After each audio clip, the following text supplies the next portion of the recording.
Before we get started, I just wanted to thank you guys for clicking on my channel and just giving me the time out of your day to come and listen to what I have to say and talk about Dragon Ball. This is going to be a really fun discussion and topic, and I'm super excited. It's a really exciting time to be a Dragon Ball fan, so welcome for those of you who are new, and welcome back for any of you who may be returning. Let's get to it. Alright guys, so this episode for Dragon Ball Daima, which is finally here, it's finally released. Man, I cannot tell you how happy I am right now. I know myself, like all of you, have been waiting so long for more Dragon Ball animated content other than the movies.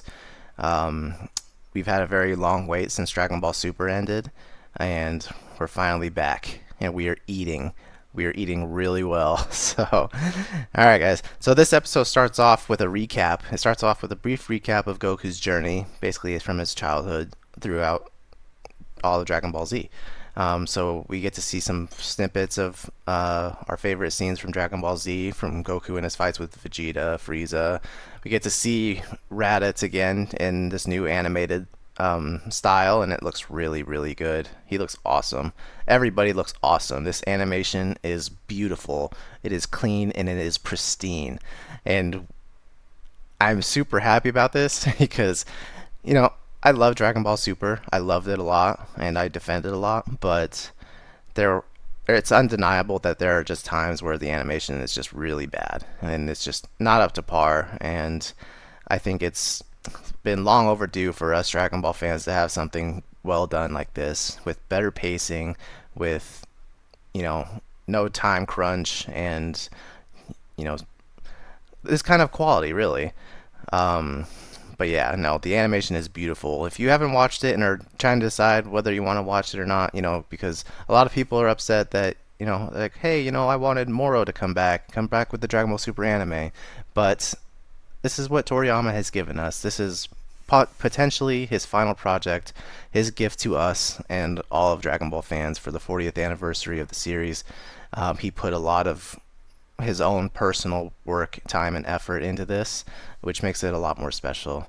And I'm really grateful for Toriyama for doing this, because from what we saw today, this is going to be an amazing experience, and I think we're in for a real treat.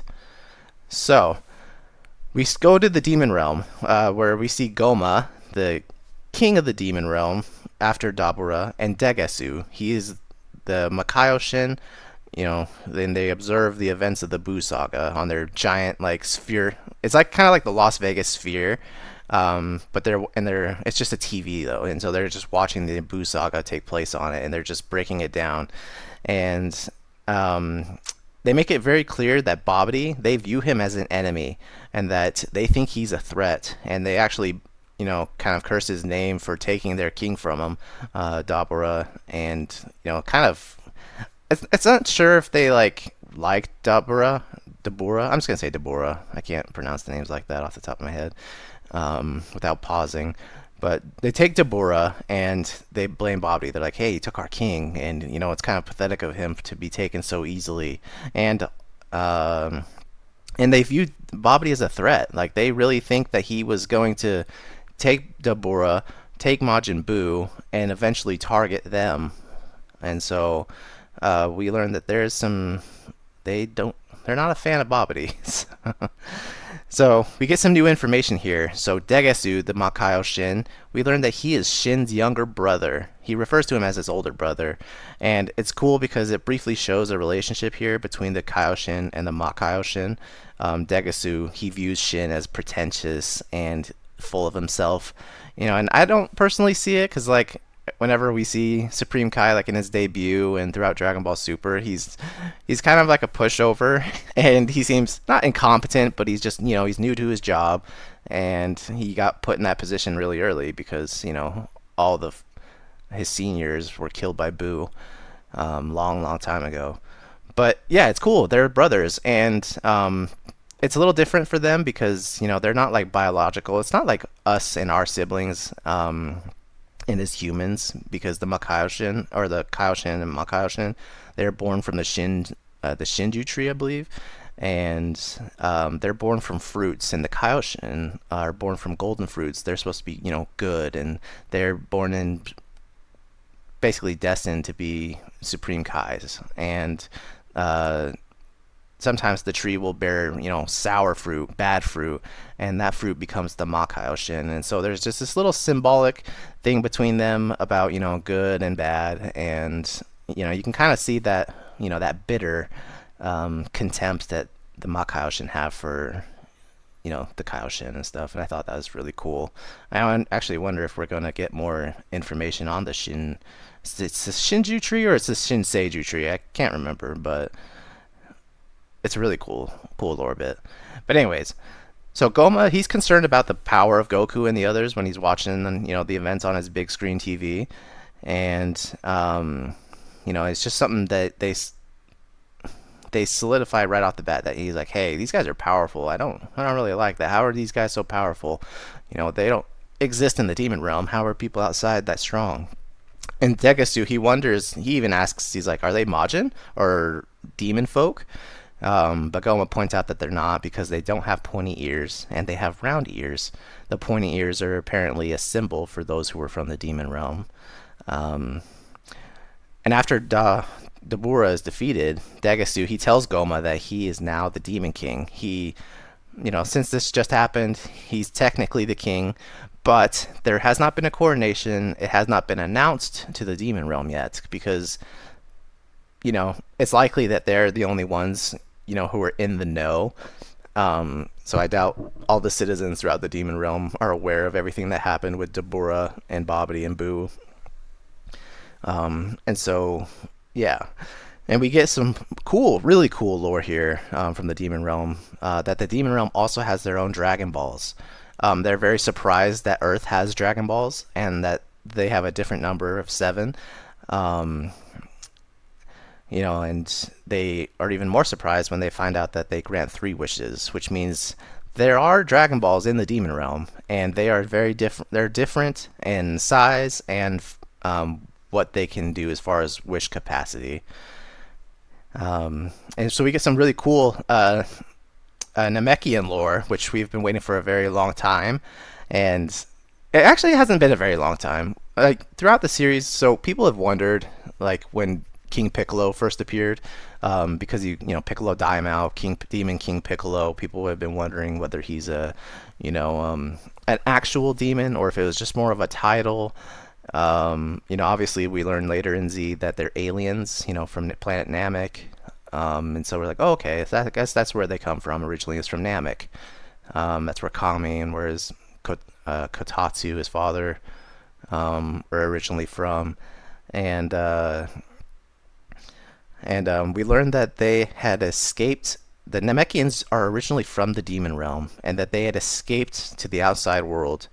And so we finally got the answer. Piccolo Daimao, Ma Jr., the origin of the Namekians. It makes a lot of sense with this, and I'm glad they didn't just do it where they're just, little green aliens from space, with magical abilities. I feel like it makes them a little more important being from the demon realm, and there's their origin as well as the Dragon Balls.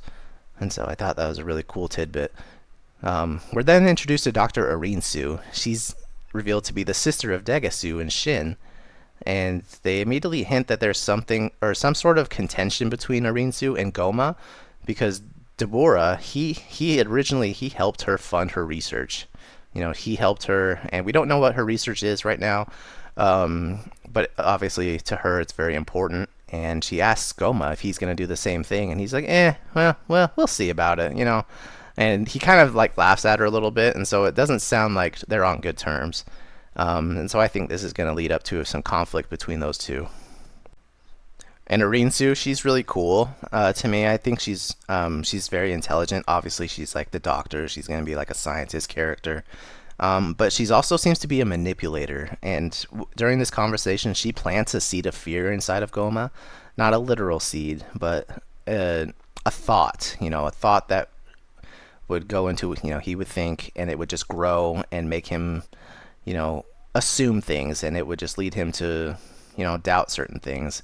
And she tells him, she's like, hey, if those guys are so strong, what if they come to the demon realm? If they do that, you're going to have to keep funding my research in order to prevent that, because if they come, they're going to be an issue for you. And he's just like, oh shit, you're right.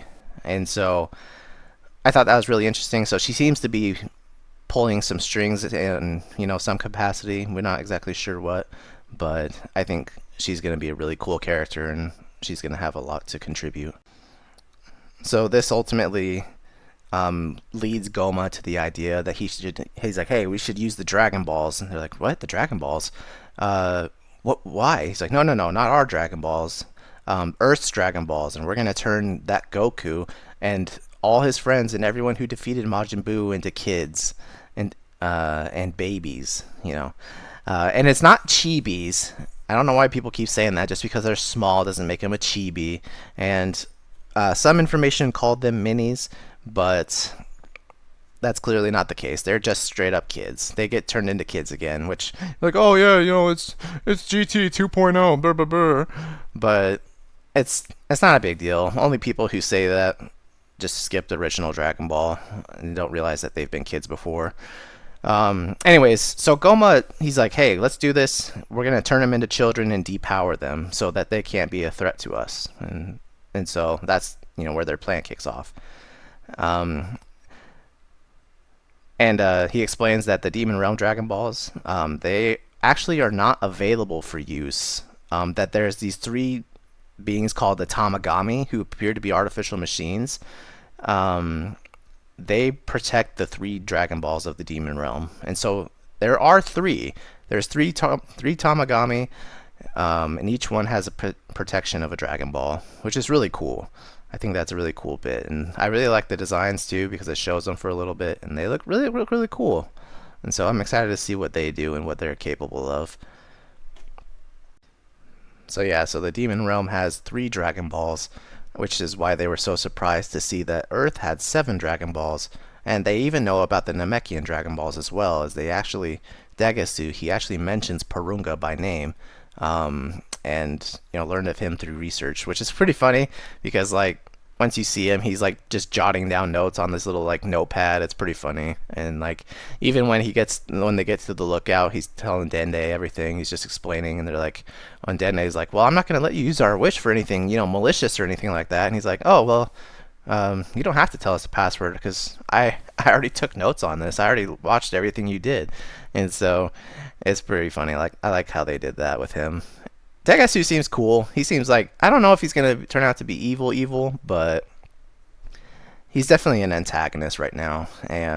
But I do like his characterization with him and Goma, just kind of their not, I don't know if it's a relationship, not buddy, but some people think there's going to be some betrayal on Dagasu's end, and I'm not sure if it is, but it doesn't seem like in that episode he has any sort of ill feelings for Goma, and that he's his one supporter who's actually loyal to him, but we'll see. So we learned that the Demon Realm Dragon Balls also are not available for use. So the Tamagami, they guard them, and the Dragon Balls in the Demon Realm have not been used for a very long time. And Goma, even before they depart, he actually looks at the Dragon Ball. He's like, oh, there's one right here. We could just use it, but those freaking Tamagami are guarding them. And so they have Dragon Balls, but it seems they don't have access to them. And who has full control over them, we don't really know yet, but I think it's a cool little thing to notice. And man, this episode has a lot because it's just so good. I love when we get more lore. I love when we get Dragon Ball lore, and they give us even further lore with the Dragon Balls. Dagasu, he mentions that the Earth Dragon Balls and the Namekian Dragon Balls are made of white magic, and while theirs are considered made with black magic, and so that the two can't really. They seem to clash, not necessarily physically, obviously, but just kind of one can't do something negative to the other, and so I'm interested in what they're gonna have to do with that. But I thought it was really cool. We never heard of that term white magic when it comes to the Dragon Balls, and so I think that's a really cool new lore bit for those. Goma, he then states that he wants to use his second wish for what they call the evil third eye, is the translation, otherwise known as the Tertian Oculus, the Tertian I don't know how to spell it. I don't know how to pronounce that. Tertian Oculus, and it's an object that was lost among the reign of the Supreme Demon King Abura, not Dabura, Abura, who is Deborah's father. And that's the first time we've ever heard this name. It's the first time we've ever heard about his father, and that was really cool. I think Deborah, like up until now, has been very underutilized. I thought he was wasted in the Boo Saga. I was like, because it's like, how do you introduce the freaking king of the demon realm, and just have him get jawed by the current, main antagonist and not really do much more with him. I just felt like he kind of got a little disrespected because he had an amazing presence and his voice actor was, just phenomenal. I think he just was really cool. He had a lot to contribute, and I think we'll get to, learn more about him as this goes on. But the Pteridian Oculus, so it is passed down from Demon King to Demon King. So there have been other Demon Kings as well throughout their history. And it's said to be an object that grants unimaginable power to those who put it on their forehead. So it might be like a crown or some sort of like headpiece or circlet or something, but that as remains to be seen. But it's supposed to be a very powerful object, and I'm very curious to see what that is and what it can actually do. I love one of my favorite Dragon Ball concepts. Favorite things about Dragon Ball is when they introduce like magical artifacts and stuff. Like the Dragon Balls, the sacred water, the godly water, and stuff like that. And especially when they introduce like the treasures, like the Potara earrings, the time rings, and now there's the evil third eye and stuff like that. I think it's really cool. But yeah, this sounds like bad news because Degesu, he was shitting himself when he heard about it. When Goma mentioned it, he's like, "What?" He's like, "You want to get that thing?" And so it's going to be a big deal. And we also learned that there's 3 worlds in the demon realm, so potentially planets throughout the whole demon realm. But who knows what that could actually mean? But Degesu mentions that he also asks, he's like, "Hey, can I use the third wish?" And then Goma's just like, yeah, well, we'll see. I'll be busy planning my coronation and my speech for those 3 demon realms, to announce himself as the Demon King. And so he's going to be going through with the coronation. So maybe to the public, he's not officially the Demon King yet until this coronation happens. And, the title of this episode was Conspiracy. And so I think that's going to come into play there. Anyways, so we're introduced to a new Namekian now. It's the old one. He's the one from the trailer where we first see is just his eyeball when he's like, he's speaking Namekian. We don't know what he's saying. And his name is Neva. He lives in the Demon Realm, and he's revealed to be the creator of the Demon Realm Dragon Balls. So he's really, really old. Really old. Especially if he goes back to the creation of the Demon Realm, which, who knows how long ago that was. But it's also said that he had become a little bit senile, so he might not be in the right mind. It was really cool when we saw him because, he's just this old man. He's, he's like Kami and Monaito on Planet Cereal. He looks kind of like them.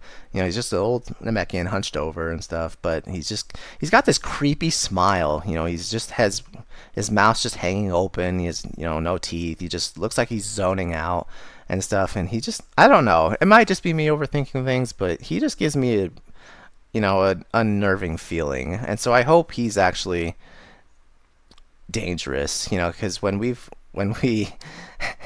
when we saw Monaito in the Dragon Ball Super manga, people were theorizing who he could be. It's like, oh, he's a new Namekian, and there's new Dragon Balls. Is he Zurama? Who could he be? And I hope Neva has a bit more of a significant role, and I hope he's more of a threat because he seems dangerous. He seems like he's got some shady business going on with him. So once they take off to head to the living universe, we see that Glorio, the demon boy who we see in the first trailers, and he's the one who looks like Mira. He's he's hiding in the shadows of the throne room, and he's just listening to everything that's happening. And I think this is where he's going to go out and eventually come across Goku. But we'll see. And because it sounds like he's obviously not supposed to be there, and he's just eavesdropping or spying. And so I think that's where he's gonna go to get Goku. He's like, hey, I need your help. There's a problem, and I think I know what happened to you guys. So Goma and them, they get in their little spaceship. We have a pretty good comedic moment, like when Neva appears. He's just a super old Namekian, and he's just walking super slow, and Goma's just getting all annoyed because he's just taking forever to get to the ship, and he's like, come on! He's like, move it! And then when he gets in, like, their little, what they just call it, plane, they get in the ship, and Neva, he squeezes in, he's like just crushing Goma. He's just a small little guy, and it's a small ship, and he's just like, oh my gosh, dude, you stink. He's like, when was the last time you showered? And he's like, oh, well, it was like a year ago. I think I fell in some mud. That was the last time I can think of. So, it's really good. Classic Toriyama comedy. Man, like, this episode makes me sad, dude, because I miss Toriyama so much, and his comedy, his just everything he could create was just so good. And this series is really going to be special, I think, for us fans. So anyways, they get in the ship and they take off, and they come across a giant looks like a giant flying fish, like a fish and a torpedo. Like, I'm trying to think, it kind of looks like not Sharpedo. It was like Carnava, his previous evolution in Pokemon, but he kind of looks like that, but he's got these big old bug, like, insect eyes. And he acts like a gatekeeper. He's like, hey, you. He's like, identify yourselves, where you think you're going and stuff. And so they tell him who he is, and he's like, I'm Goma, I'm the Supreme Demon King. And he's like, oh, well, congrats. And he just kind of shrugs it off. He doesn't really care. And so he seems to be like some sort of neutral force in the demon realm. And it actually kind of reminded me of Mila, or Mila from original Dragon Ball in that anime episode where Goku goes to the demon realm, and she's the one who's like guarding the entrance. She's like, hey, you can't come or go unless you have a pass. And that's kind of what this thing's doing. He's like, hey, what's the pin number? Can you, before I let you do anything, tell me where your business, and I'll decide whether or not you can go. And so they go into his mouth, and it's really cool. So they go inside. It's just this black void, and it reminds me of Super Shenron, like when they first summon him in the Universe 6 tournament, and it's like he swallows them, and they go inside, and there's like that smaller version that's like regular Shenron size. And so they go into this doorway. It's like a golden doorway. It's shaped like an eyeball, and they just dissolve. They just dissolve into like little particles. It's kind of like when Janemba would break apart into his cubes, and then they're transported into another big, just a massive. It's just huge. This like spherical room, and there's just all these doorways just surrounding it. And they're asked like, hey, where do you want to go? And it's like a smaller version of that same fish, or whatever it is. And they're like, we want to go to Universe 7, and which further supports that this is leading up to Dragon Ball Super, because we don't hear about Universe 7 by name, or the universes being numbered, or that there are other universes until Beerus arrives. And so this is definitely leading up to and connecting to Dragon Ball Super, which is really good. I think that's going to make a lot of people happy, because they didn't want just another fun side story that just didn't ultimately mean anything. I feel like connecting it to the actual continuity makes a big difference, and I think it's just, it makes people happier. Anyway, so this fish is like, oh, okay, so you want to go to Universe 7? What, what number? They're like, 3, whichever one's closest to Earth. And he's like, oh, that one's really popular, actually. And Goma's just like, oh yeah, it must have been the one Dabura and Babidi used. And he's like, well, yeah, they used it, but then also Dr. Arinsu used the gateway as well, the one that leads to Earth. And so they're just like, wait, what? What'd you just say? And so Arinsu, she's also has gone to Earth for some reason. We don't know how or why. It's implied, that she's very sneaky and plotting something, and so who knows what it could be. But so we finally cut back to Earth, where we get to see Goku and everybody, and they're celebrating Trunks' birthday, his 9th birthday. And at the party, we learn once again that Saiyans don't hit their growth spurt until 15 years old, which is a cool little explanation of why, they stay so small for so long, and why Goten and Trunks especially stayed so small for so long, and then just shot up in superhero. We also get some clarity from Supreme Kai and Kibito, who are also at the party, and they're separated. And Goku's just like, hey, what happened? I thought you guys were permanently fused with the Potara earrings. And, because we had previously thought that, they were permanent in Super, but then they're like, oh, no, it just turns out that, if you're immortal and you're not a Kaioshin, you'll defuse in an hour. And they just explained, like, hey, no, actually, so when you guys were fused as Vegito and you went inside of Boo's body, you defused without any explanation. And so we asked Boo to do the same thing to us, and so Boo absorbed them temporarily, and they defused just like Vegito did. And so Kibito is just like, yeah, he has like a mysterious gas inside of his body, and that's what broke down our fusion. And it's cool because Shin's just like, yeah, honestly, I didn't want to do it because, or I didn't want to remain fused because Kibito is kind of old. And so Kibito is just like, wait, what did he just say? What did this little shit just say about me? So Vegito did not defuse because of an hour-long time limit in the Buu saga. He defused because of the mysterious gases that existed inside of Boo's body. This is something that we were originally told, but then they changed it to oh no, it's just an hour time limit. And it seems that Toriyama was just like, no, that's not correct. It's because of the gases in Boo's body, like was previously stated.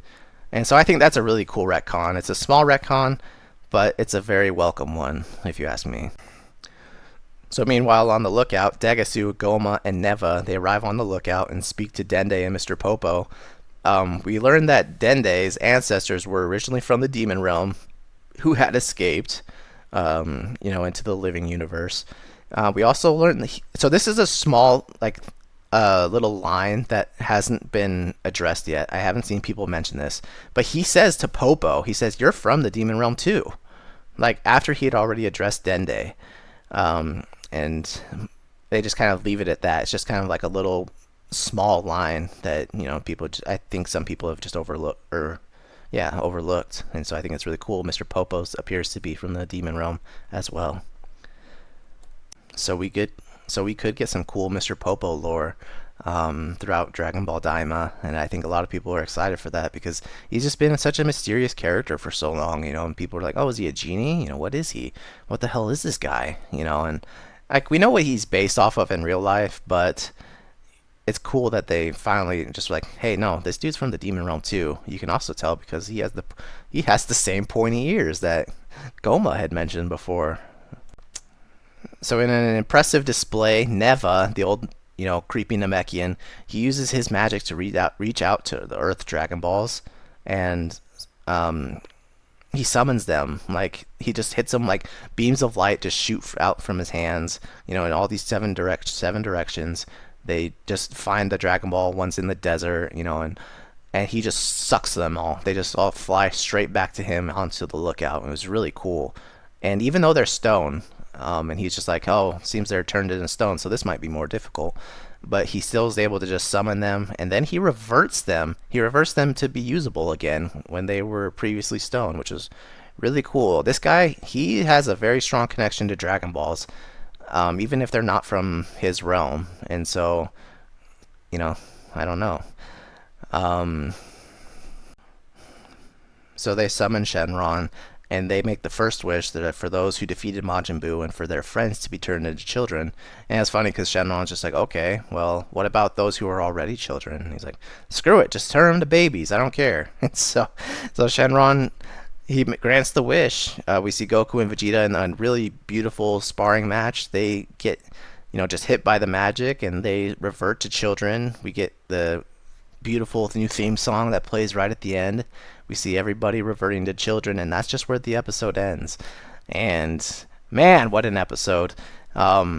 again, like I said before, I'm sorry if this was a little long, but I just wanted to take a little more time on this one just to express more thoughts and stuff because I am so happy with Dragon Ball Daima right now. I'm so happy that it's finally here.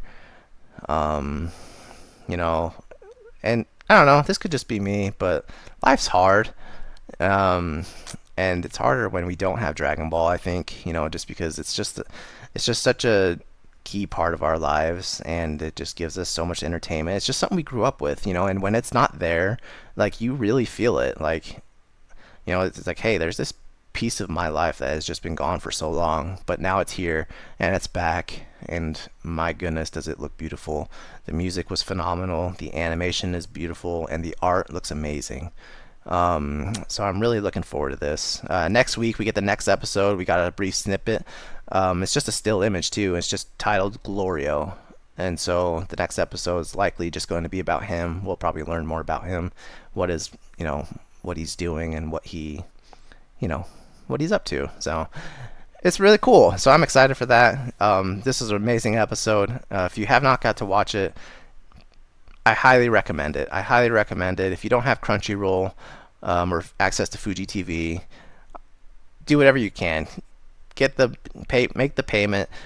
Watch Dragon Ball Daima. It is well worth it. You will be in for a visual treat. You're in for a fun story and great characters, great action. And again, this is something very precious to me from Toriyama, to all of us as fans, and I think we should all enjoy it together.